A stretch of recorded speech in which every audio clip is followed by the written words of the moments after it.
Aaron was a young worker, one of many humans sent to the new colony world.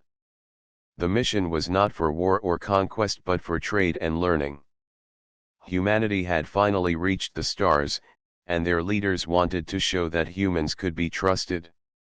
Aaron had no high rank or special skill. He was simply strong, steady, and willing to help with heavy work. The colony world was alive with color. Tall silver-blue trees swayed in the warm air. The sky was softer than Earth's, painted with two suns that cast long shadows across the wide plaza. The people of this world were tall and graceful, with pale skin that shimmered faintly like polished stone. They were cautious of the new arrivals, watching the humans with guarded eyes. Still, some small steps of trust had begun. Trade goods moved back and forth. Laughter sometimes broke the silence. On this day, Aaron was unloading supply crates from a human transport. His shirt was damp with sweat, but he kept working without complaint. Around him, both humans and natives moved about, carrying food, tools, and fabrics. The air carried the sound of voices mixing, two languages not yet fully understood. It was not perfect, but it was a beginning. Aaron paused for a moment and lifted his head. That was when he noticed her. She was a young alien girl, perhaps not far from his own age. Her frame was slender, her eyes bright with a curiosity that made her look younger than she was. She wore a simple robe of soft cloth, dyed the pale green of her people.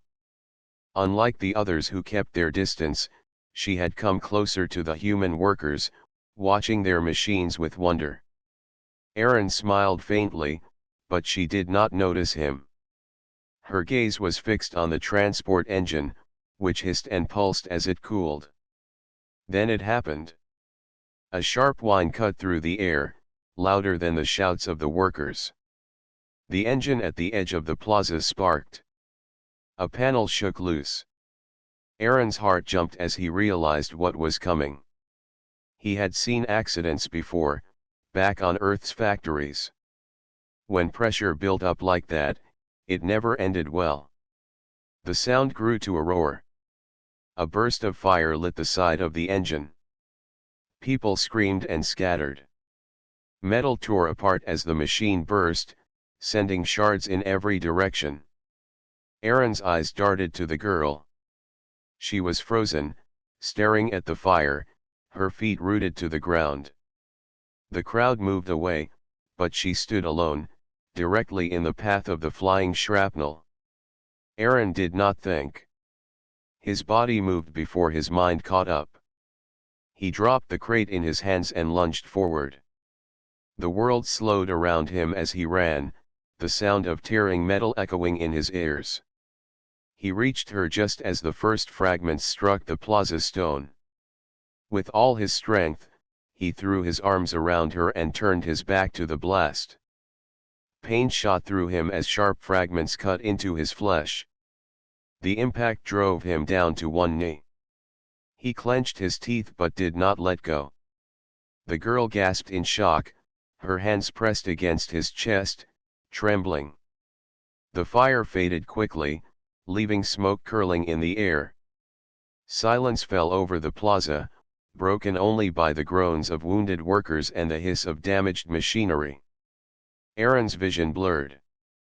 He could feel warm blood spreading down his side, and his breath came ragged. Yet he stayed upright long enough to look at the girl. She stared at him with wide eyes, her lips parting as if to speak, but no words came. Aaron gave her a faint smile, trying to reassure her even as his strength drained away. The last thing he heard before the darkness claimed him was the sound of many voices rushing closer. Human and alien alike called out, their tones mixed with fear and confusion. Aaron's body grew heavy. The plaza around him faded into shadow. His last thought was not of pain, but of relief. The girl was safe. That was enough. Then everything went silent. Aaron's eyes opened slowly. At first he thought he was dreaming. The air was filled with a soft glow that had no clear source. The ceiling above him was smooth and curved, as if carved from stone polished until it shone like glass. He could not hear the familiar hum of human machines. Instead, the room carried a low rhythm, like the steady sound of a heartbeat. He tried to sit up, but a sharp ache shot through his back and side. He gasped and sank against the bed, realizing his body was wrapped in a strange cloth that felt cool against his skin. For a long moment he simply lay still, his mind foggy, unsure where he was or how much time had passed. Then he noticed movement. Figures were standing at the edge of the chamber, tall and slender, their features outlined by the soft light. Their eyes were larger than human eyes, glowing faintly with a pale blue tint. Their voices whispered in a language he could not understand, the sounds flowing like music. Fear touched him for the first time. He was not on the human ship. He was not with his people. These were the natives, and he had no idea what they planned for him. A shadow moved closer. It was the girl. The one he had shielded from the blast. She stepped into the light, and Aaron finally saw her clearly. Her skin was smooth and pale, almost silver under the glow. Her eyes were wide and gentle, filled with the same brightness he remembered before he had blacked out. She carried no weapon, no sign of anger, only concern. She spoke, her voice soft and uneven. At first it was only her language, flowing sounds he could not follow. But then she tried again, forcing out broken human words. "You, safe, now," she said, pointing at him, then at his chest. Aaron blinked. He wanted to ask many questions, but his throat felt dry. "Where am I?" His voice came out weak. The girl tilted her head, listening, then shook her head. She did not understand all his words. Still, she stepped closer and placed her hand gently over his arm. The touch was light, but it told him she meant no harm. The other figures whispered again. Some nodded while others frowned. Their faces were unreadable to Aaron, but he sensed debate. He had seen similar expressions among humans when trust was uncertain. Aaron closed his eyes and tried to remember.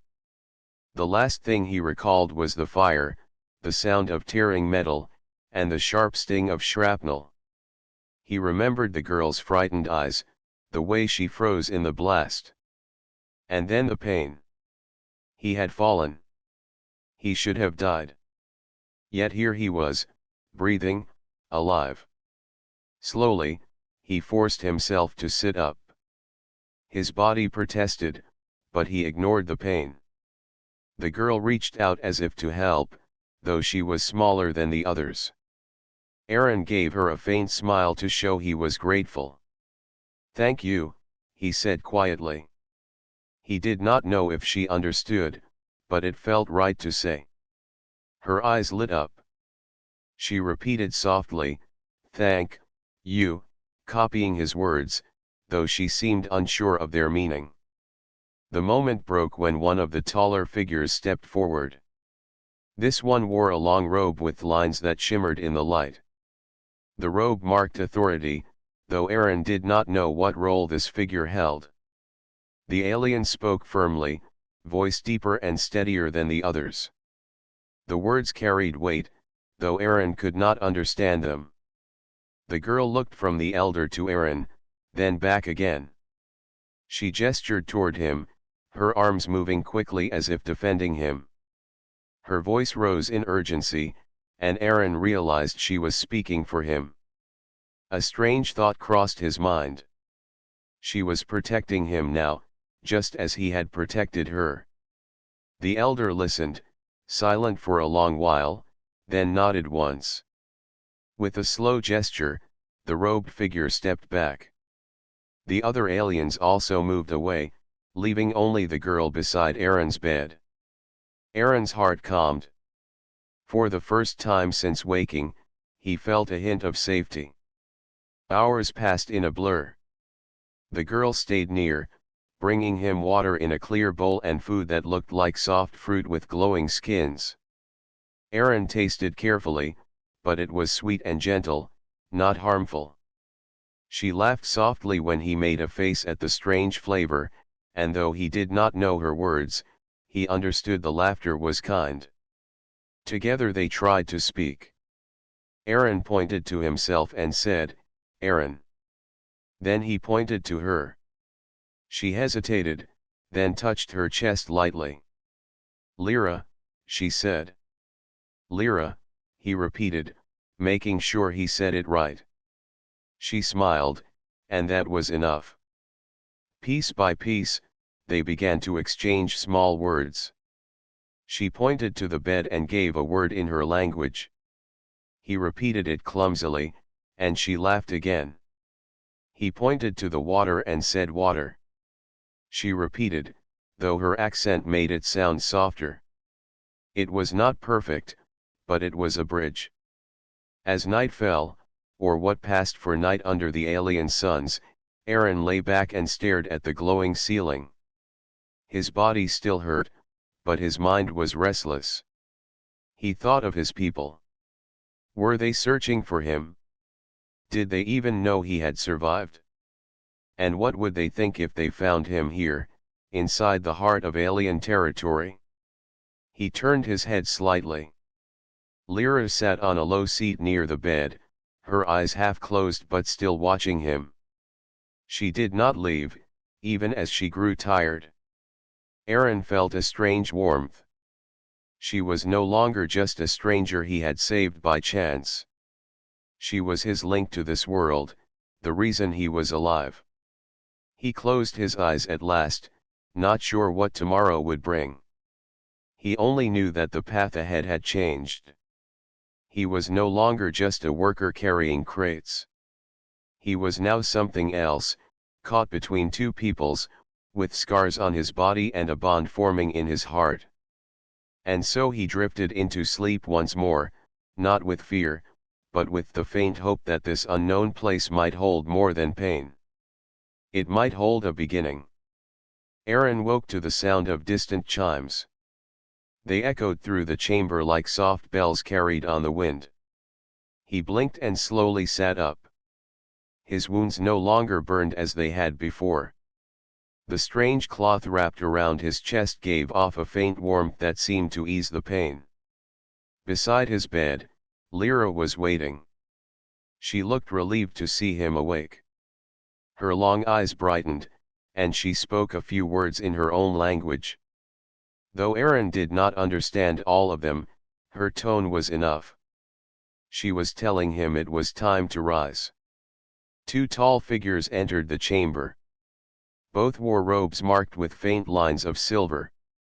They moved with calm, silent steps, their faces serious. One of them raised a hand, signaling Aaron to follow.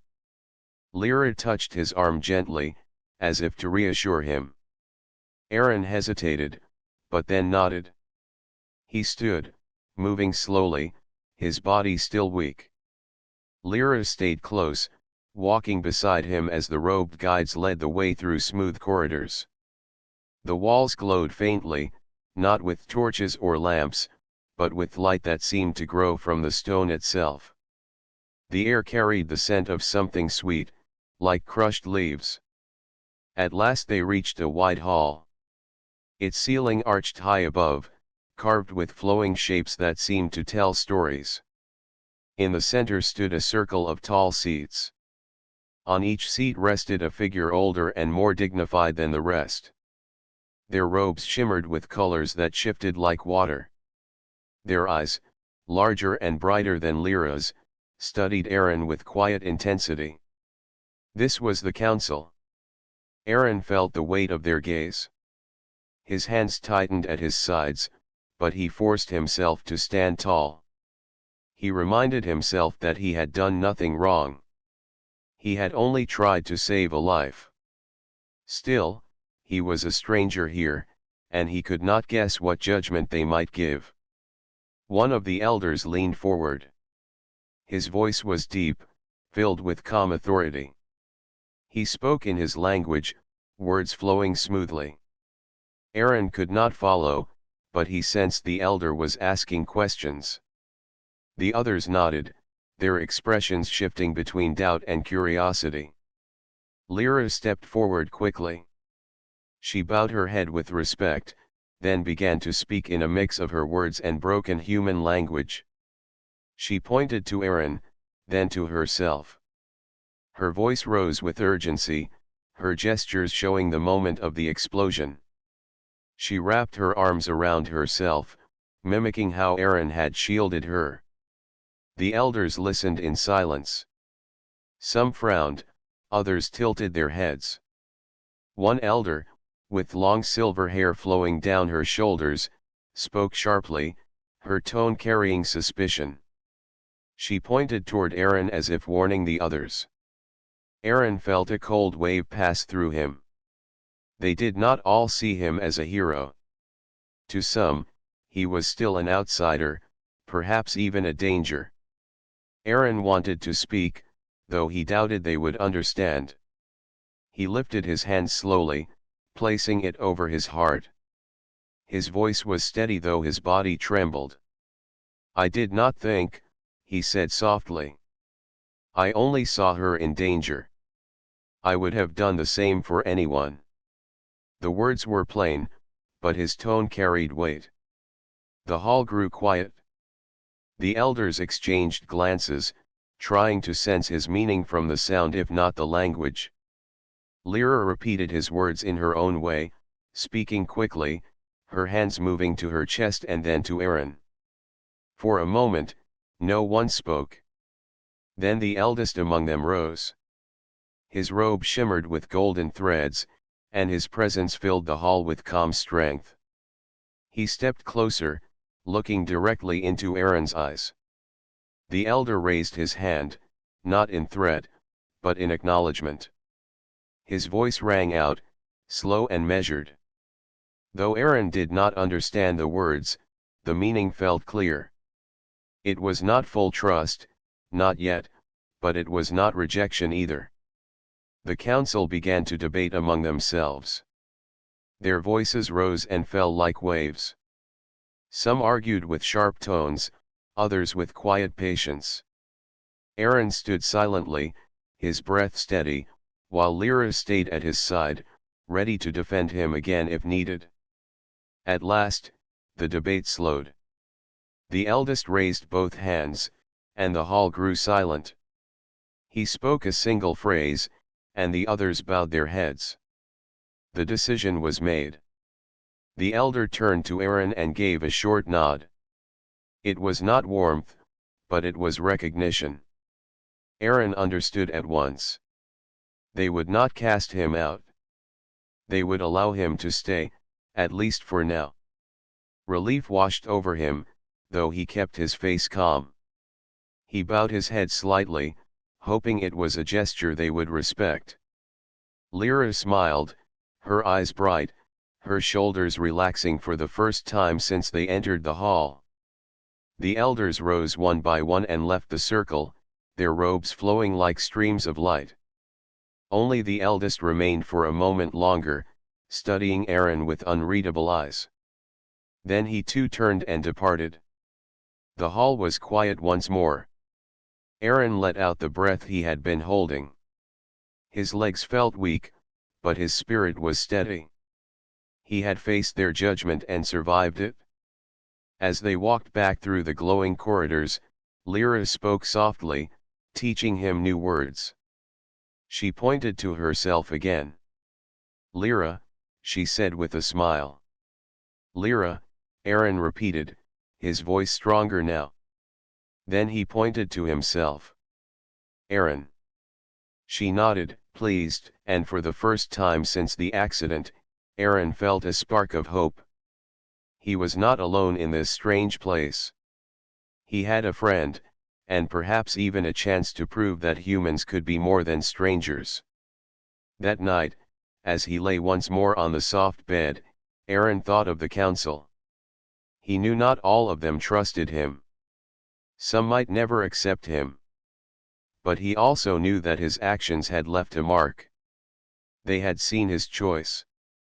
They had seen that he was willing to protect, not harm.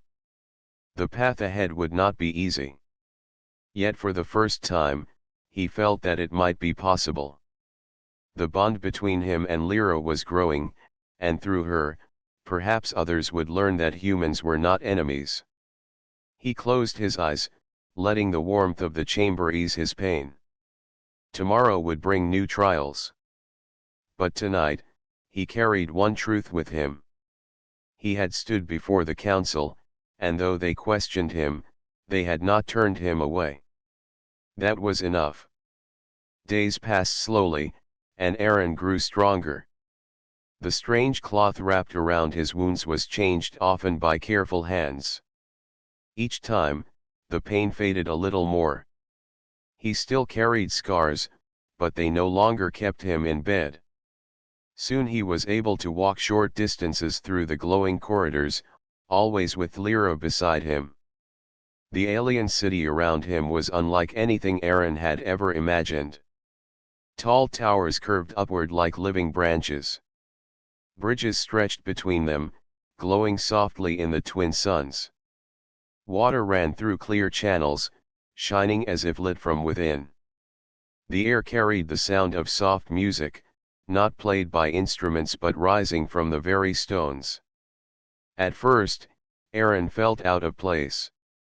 His clothes were plain, his steps heavy compared to the graceful movement of the natives. Many eyes followed him with caution. Whispers trailed behind him as he walked. But whenever doubt grew inside him, Lyra was there. She smiled when others frowned. She spoke kindly when silence pressed down. One morning, Lyra brought him to a high balcony that overlooked the city. She pointed to the horizon, where the suns rose together, painting the sky in shades of gold and violet. Her lips moved in her language, soft and slow, as if telling him a story. Aaron listened, not understanding every word, but hearing the rhythm. When she finished, he tried to share something in return. He spoke of Earth, of the sunrise over the ocean, of the way the waves caught fire with light. His voice was quiet, but his eyes carried the memory. Lyra tilted her head, trying to imagine the sea. She drew shapes in the air with her hands, showing waves rolling and crashing. Her laugh was gentle when she failed to match his description. Aaron laughed too, and for the first time, the space between their worlds seemed smaller. Each day, they practiced words. Lyra pointed to objects and gave their names in her language. Aaron repeated them, sometimes clumsily, and she corrected him with patience. Then Aaron pointed to the same objects and gave the human words. Lyra echoed them, her accent turning sharp sounds into soft ones. Stone, Aaron said, tapping the wall. Stone, Lyra repeated, almost right. Aaron smiled and nodded. She laughed at his approval. The lessons grew into games. Sometimes Aaron would purposely say the wrong word, and Lyra would frown in mock seriousness, correcting him firmly. Other times she would do the same, making Aaron shake his head and pretend to scold her. These small moments filled the long days with lightness. As their words grew, so did their bond. Lyra shared small stories about her life. She told him of the gardens where she once played as a child, of her people's festivals under the twin suns, of songs sung by her elders when the night stars filled the sky. Her voice carried warmth and longing, and Aaron could almost see the memories through her eyes. In return, Aaron told her about Earth. He spoke of forests that stretched for miles, of rain that fell soft and steady, of children running through streets lit with lamps. He described snow, which she could not imagine at first. When he spoke of ice covering rivers, her eyes widened with wonder, as if it were magic. One evening, they sat together by a pool of glowing water in the heart of the city. The water shifted with colors like liquid light. Aaron touched it carefully, surprised when it felt warm. Lyra placed her hand in the pool and let the light dance across her fingers. She looked at him with a smile that carried both peace and trust. "You safe now?" she said slowly, forming the human words with care. Aaron nodded. "Safe, with you," he answered, choosing simple words she could understand. Her smile grew, and for a moment neither of them spoke. They simply listened to the sound of the water and the distant songs of the city. Not everyone welcomed this bond. Sometimes, when Aaron walked with Lyra, he felt the eyes of others. Some turned away quickly, but others watched with suspicion. Whispers followed them, sharper than before. Yet Lyra never wavered. She walked beside him proudly, her chin lifted, as if daring anyone to doubt the friendship she had chosen. One afternoon, as they passed through a crowded street, a group of young aliens whispered openly, their voices filled with unease. Aaron could not understand their words, but the tone was clear. He felt the weight of being an outsider pressing harder than ever. His steps slowed, but Lyra turned to him and spoke firmly. "Walk," she said in human tongue. "No fear." Her eyes held steady, and Aaron felt strength return to his legs. He followed her lead, refusing to bow to suspicion. That night, he thought deeply about what was growing between them. He realized it was not just kindness or gratitude. It was something stronger, a bond that reached beyond language and form. He had saved her life without thinking, and now she was saving his spirit without words. He knew the council still questioned him. He knew trust was fragile, and peace was not yet secure. But here, with Lyra, he saw a future where two worlds could meet without fear. Lyra sat with him until he fell asleep, speaking softly in her language, telling stories he could not fully understand but could feel. Her voice carried comfort, like a song from home. As sleep took him, Aaron held on to one thought. In this vast and strange world, he had found a friend who crossed the line between species. Their bond was more than chance. It was the start of something new, something stronger than mistrust, something that could shape the path ahead for both peoples. The days of calm did not last. At first the city carried on with its rhythm of trade and music. The people moved through the streets, their robes swaying in the soft light. Children played in the gardens, their laughter rising under the twin suns.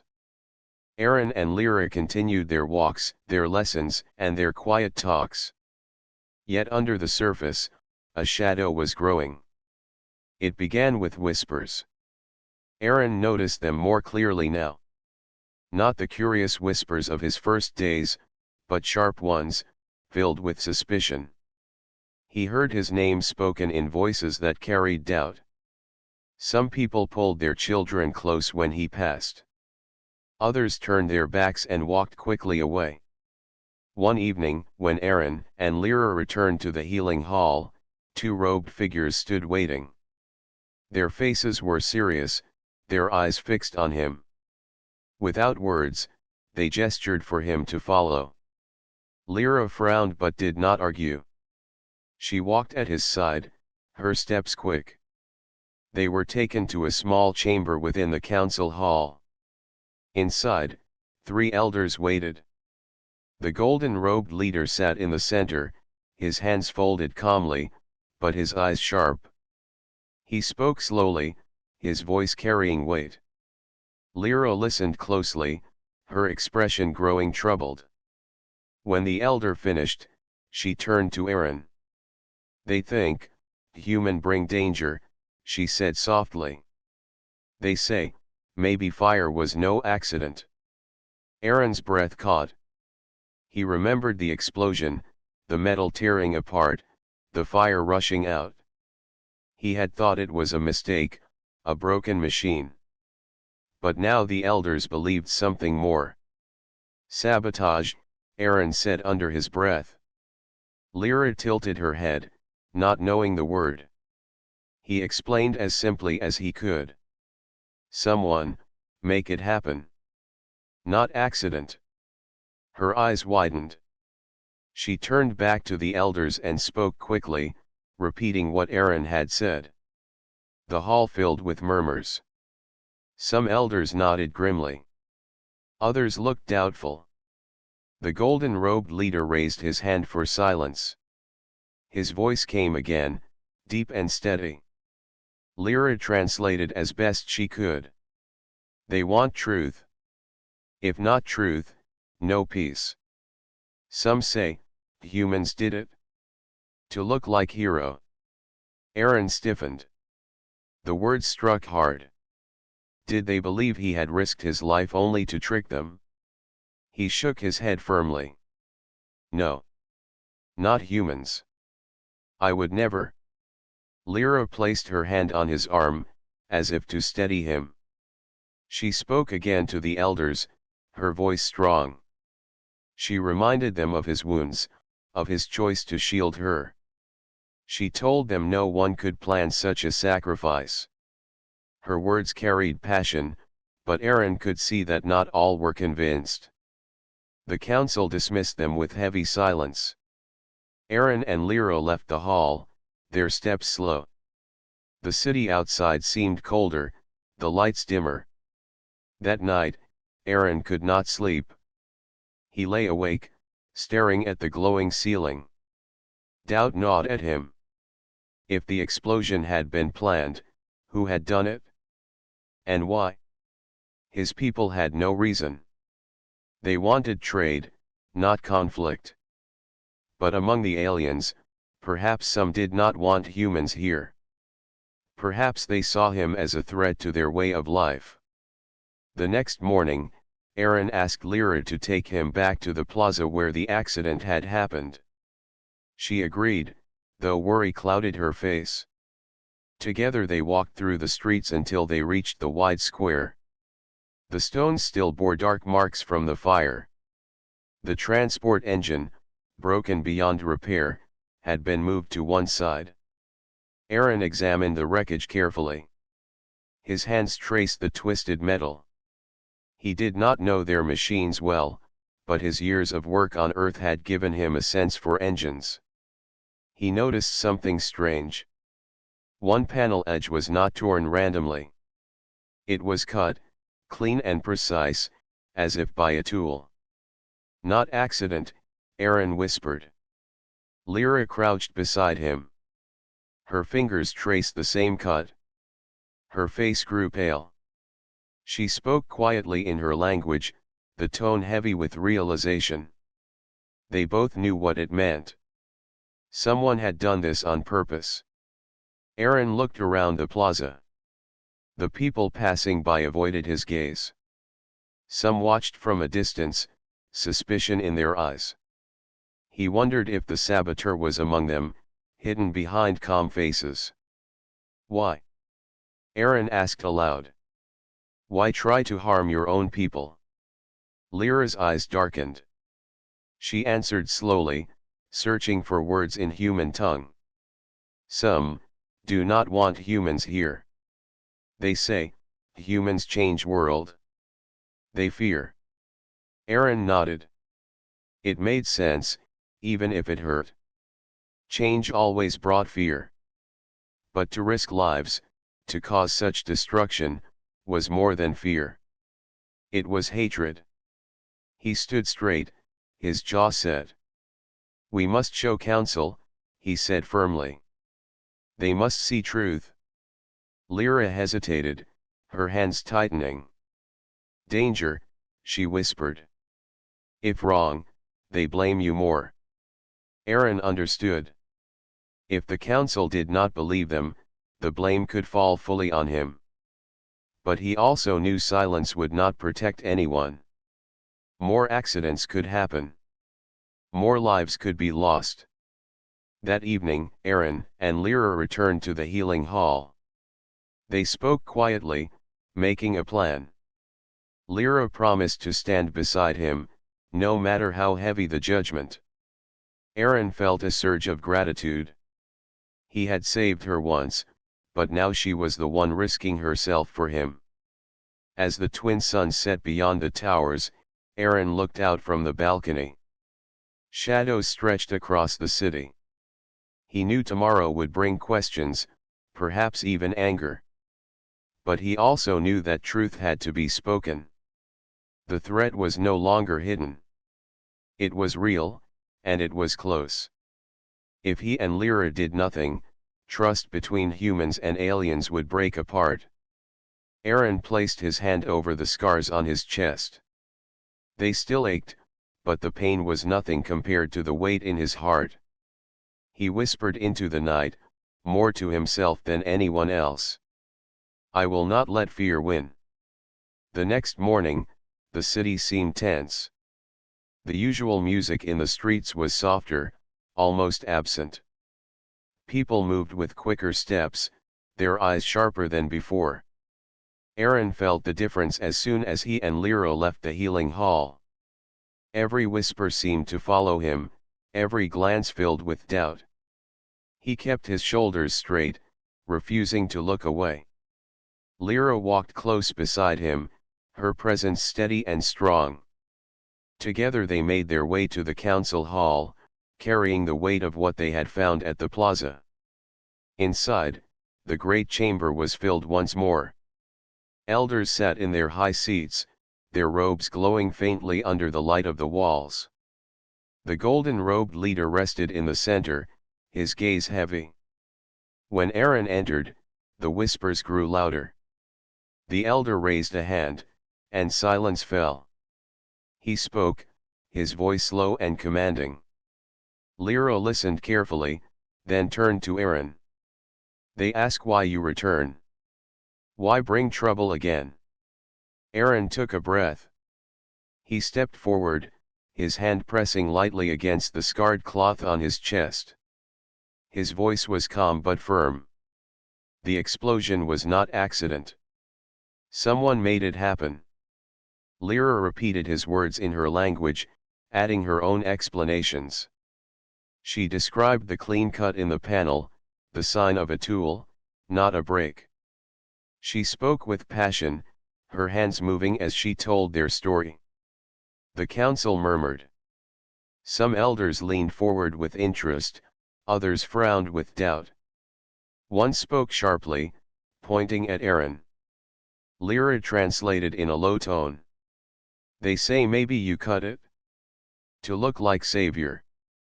Aaron shook his head, his jaw tight. No, I had no tool. No reason.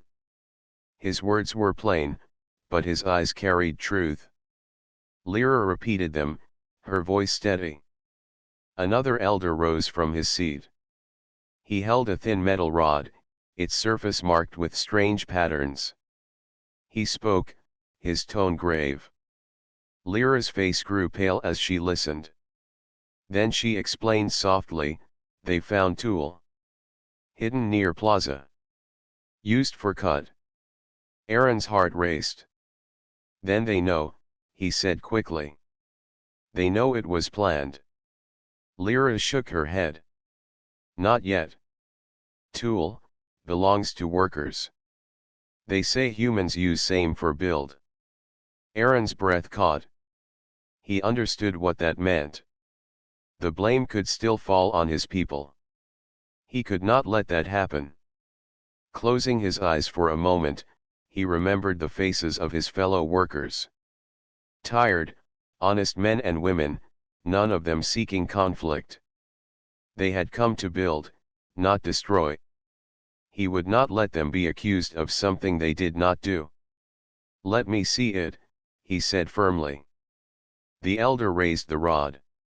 Aaron stepped closer. He studied the marks carefully. Though the shape was strange, the style of the cuts told a story. His years of labor on earth had trained his eye. This was not the mark of human hands. It was too clean, too precise, as if done by someone used to delicate craft. He lifted his head and spoke with conviction. Not human. This work is of your people. Lyra translated, her voice carrying his certainty. The hall erupted with murmurs. Some elders looked shocked, others angry. The golden-robed leader raised his hand again for silence. Another elder, robed in silver, stood and spoke. His tone was sharp, almost accusing. Lyra's eyes darkened as she translated. He says you lie. He says you want to turn blame away. Aaron met the elder's gaze. His voice remained calm. Look at the cut. Look with truth. My people do not work like this. You know it? For a moment, the chamber was still. Then the eldest woman among the council rose.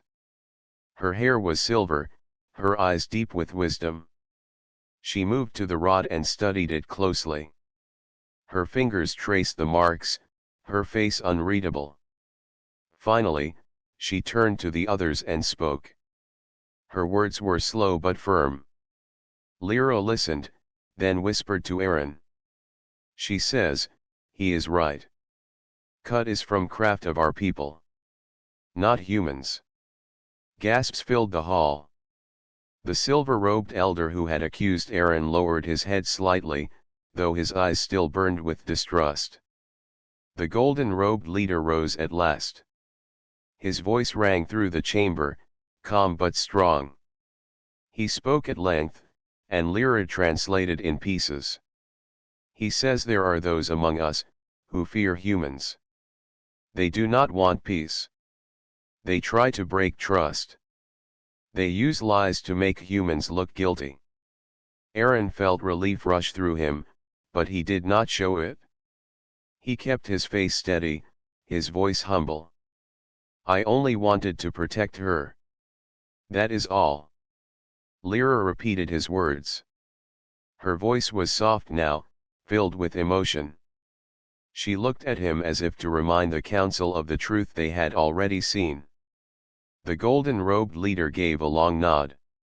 He says, Lyra translated, your act was not trick. It was true. You gave pain to save one of us. For that, we will not forget. The tension in the hall eased. Some elders still looked doubtful, but the balance had shifted. Aaron was no longer seen as a possible deceiver. He was a man who had spoken truth, and the truth had been proven. When the council ended, Aaron and Lyra walked out together into the fading light of the twin suns. The air felt lighter, the shadows less heavy. On the balcony outside the hall, Aaron looked down at the city. He felt the weight on his chest ease for the first time in many days. He had spoken for his people, and the truth had been heard. Lyra stood beside him, her eyes bright with pride. She said his name softly, as if it carried new meaning now. Aaron. He turned to her and smiled faintly. Lyra. They stood in silence, the sun sinking low. Aaron knew the struggle was not over. There were still those who feared him, those who would fight against trust. But he also knew the truth had been revealed. The path forward was clearer than before. For the first time, he believed peace was possible. The council's decision brought calm to the city, but peace was still fragile. Trust had been shaken, and fear did not disappear in a single day. Aaron knew this truth well. Some faces in the crowd now looked at him with respect, yet others still turned away, holding suspicion in their eyes. He did not blame them. Fear was powerful, and it was not easy to change hearts. But he also knew one step had already been taken.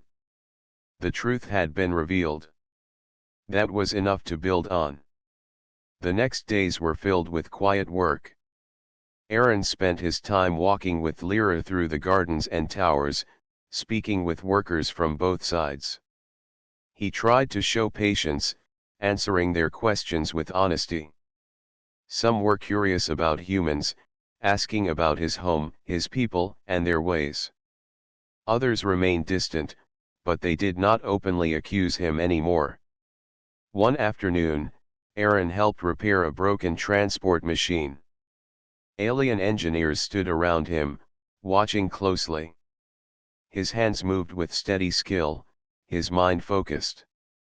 Though their tools were different, the principles were the same. When the machine roared back to life, a few workers clapped softly, surprise in their eyes. "He learns fast," one whispered. Aaron did not boast. He simply wiped the sweat from his brow and gave a small nod. Every small action mattered now. Every honest effort could help build trust. Lyra never left his side. She translated when words failed, but more than that, she encouraged him. When whispers grew heavy, she reminded him of the day he saved her. When he doubted himself, she reminded him of the truth that had been revealed in the council. Aaron often wondered if he would have endured without her steady support. But shadows had not fully lifted. One evening, as Aaron and Lyra walked back from the plaza, a figure followed them at a distance. Aaron noticed the quiet footsteps behind.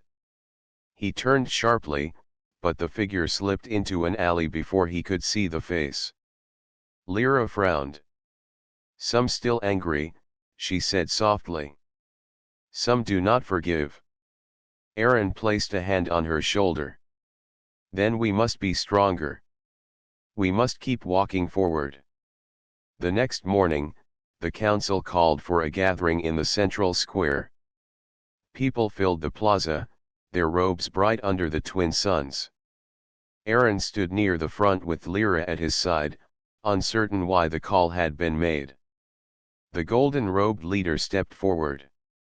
His voice rose above the crowd, calm yet strong. He spoke of the past days, of the fire, of the fear, and of the truth that had been revealed. His words carried through the square, reaching every ear.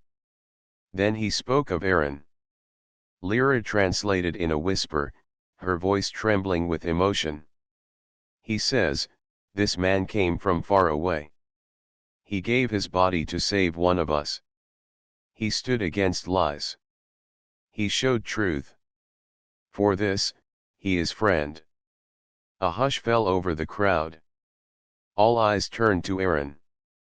He felt the weight of their gaze, but he did not bow his head. He stood tall, his scars hidden beneath his cloth, his eyes steady. The golden-robed leader raised his hand.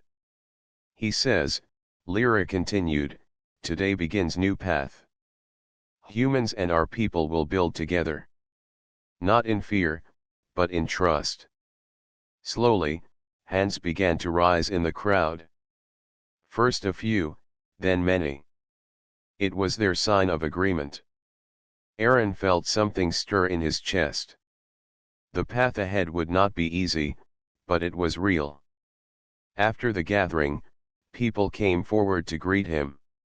Some offered cautious smiles, others words of respect. Children peeked at him from behind their parents, their wide eyes filled with curiosity rather than fear. That night, the city glowed brighter than before. Lanterns hung in the streets, and music returned to the gardens.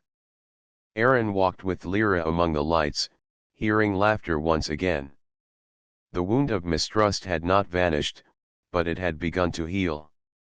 As they stood on a high balcony, looking out at the towers shining against the night sky, Aaron spoke quietly. "Do you think peace will last?" Lyra's gaze was steady. "Peace is like seed," she said. "It grows if cared for. We must care." Aaron nodded. Her words were simple but true. He thought of the seed he had planted without meaning to, on the day of the explosion. By saving her, he had begun something larger than himself. He turned to her with a faint smile. "Then we care together." She smiled back, her eyes soft. For a moment, there was no divide between human and alien, only two souls standing side by side, looking toward the same horizon. Days turned into weeks. Aaron continued to work with both humans and aliens, teaching what he knew and learning what he did not. Trust grew slowly, but it grew. He often thought of the ones who had planned the sabotage, but he no longer feared them. Lies could wound, but truth had proven stronger.